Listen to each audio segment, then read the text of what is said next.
Hello, I am Ivan Pallavicini and I'm going to talk about the case Nike versus New Balance, trade policy in a world of global value chains.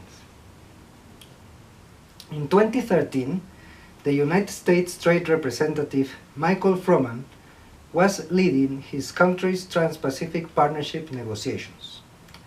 The Trans-Pacific Partnership, or TPP, began as an expansion of the Trans-Pacific Strategic Economic Partnership Agreement signed by Brunei, Chile, New Zealand, and Singapore in 2005. From 2008, the following countries joined the discussion for a broader agreement: Australia, Canada, Japan, Malaysia, Mexico, Peru, Vietnam, and the United States. Some of the issues or topics included in negotiations were, obviously, the lowering of trade barriers, both non-tariff and tariff barriers, intellectual property, environmental protection, human rights, labor standards, and regulatory cooperation, among others. Then there was a proposal strongly supported by the Vietnamese negotiators, referring to the lowering of US tariffs on imported footwear products. Let me show you a table with data on the footwear industry in the United States. The information is in millions of pairs, and we have here the 3 years previous to negotiations. The footwear market in 2012 was valued at US 71.7 billion, and we can see in this table that the demand of footwear in the US was satisfied mainly by imports.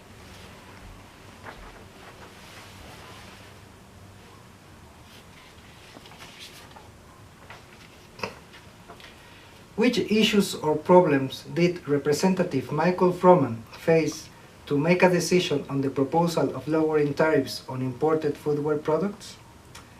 Firstly, and as we could expect, US labor unions opposed to it, arguing that competitiveness of the Vietnamese footwear manufacturing sector was based on its weakly enforced labor and environmental standards, as well as generous governmental subsidies.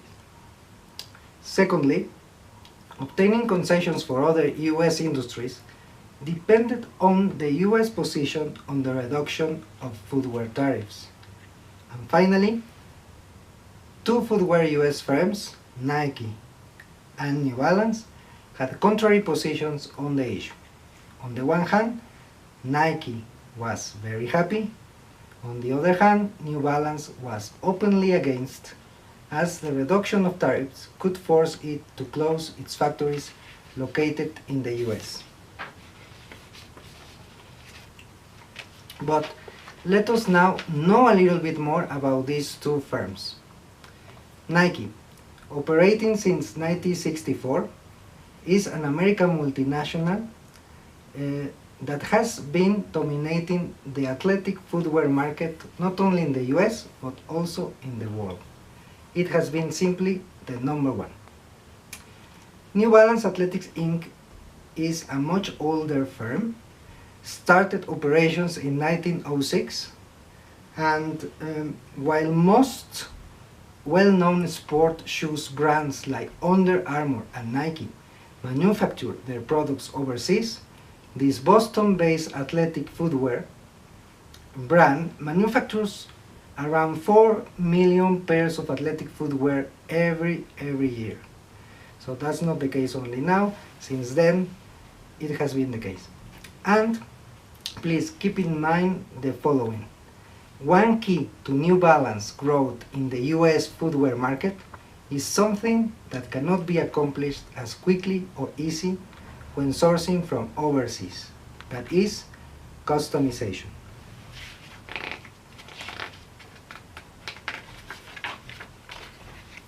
Consequently, the following questions arise.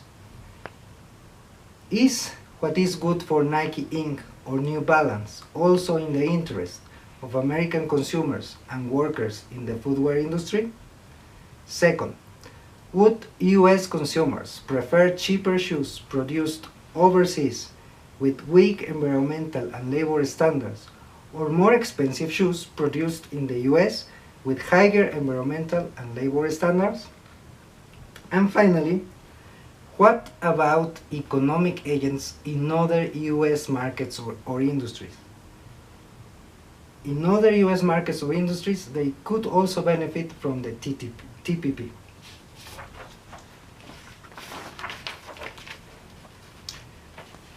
Well, up to now I have given you information about the case, the context, but also we must have in mind the economic theory and make good use of it. So, what would your decision be if you were Mr. Froman? The US trade representative should evaluate all the cons and pros of reducing tariffs in the footwear industry, put them in a balance, and make a decision accordingly. To do this, Mr. Froman and his team should identify all the stakeholders and also the effect of lowering tariffs on each of them. And which stakeholders I have mentioned so far? Consumers, workers, Nike, New Balance. And when we think of New Balance and Nike, we are thinking also of their shareholders. But remember, New Balance produces shoes in the US soil. So we must think also of its workers and also its providers. Which other stakeholder we could introduce to the analysis? The government itself. Okay, let us start with the US consumers of footwear. Lower tariffs are expected to have an impact on prices, and therefore consumers in the US would benefit from lower prices for their shoes. Consequently, Nike's products would be more competitive in the American market.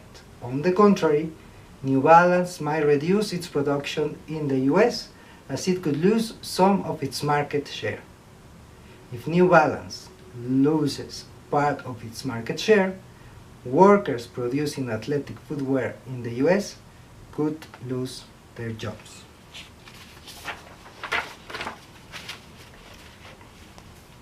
However, and here comes our analysis using the economic theory.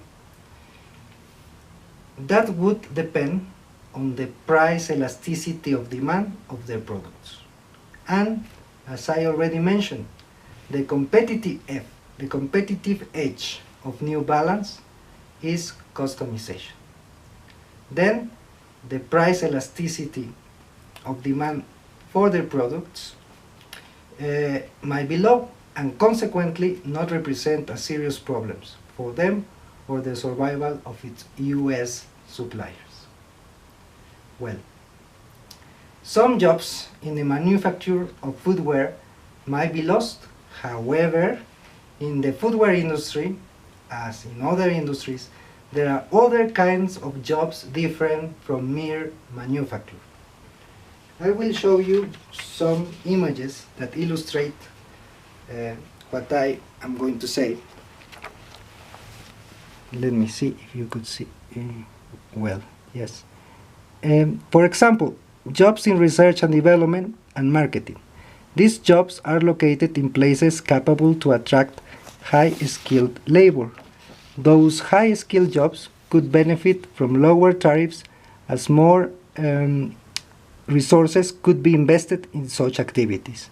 Nike has these kind of jobs in US soil, mainly in its headquarters in Washington County, Oregon. Well, let us now go back to the demand of footwear. As we saw, it was and still is mainly satisfied by imports from countries with lower environmental and labor standards. I mentioned Vietnam, but other countries participating in this market are China and Indonesia. Then, consumers in general might not give much importance to fair trade issues.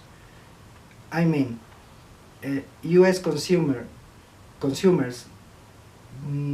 don't seem to wonder when they are buying their shoes. They don't wonder in which conditions this pair of shoes were produced. No? Okay.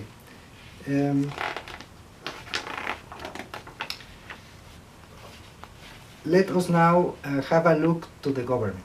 The government itself is another important stakeholder, as lowering barriers would have an impact on its revenue. Considering the size of the footwear market and that American demand is mainly satisfied with imported products, however, there are other sources of revenues concerning the same industry and others. For example, sales, corporate consumption, or income taxes. Hence, higher sales and profits could compensate losses in revenue.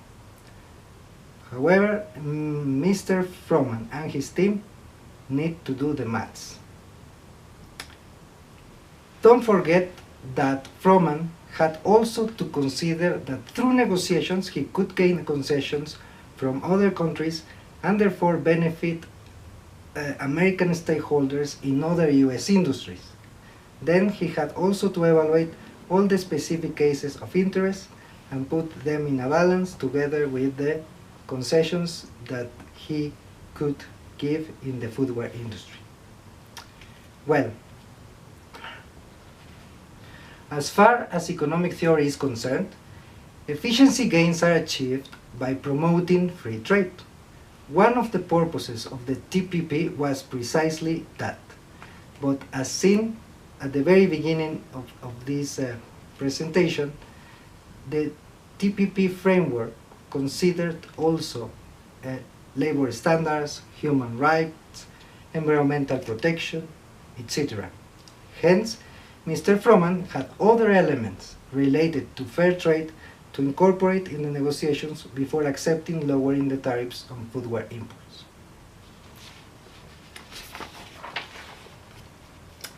Finally, the issue of the Vietnamese governmental subsidies in the footwear industry. This could be taken later to a proper instance within the World Trade Organization framework without affecting the TPP negotiations. So if there are the instances to solve some controversies, then don't contaminate or pollute the TPP negotiations.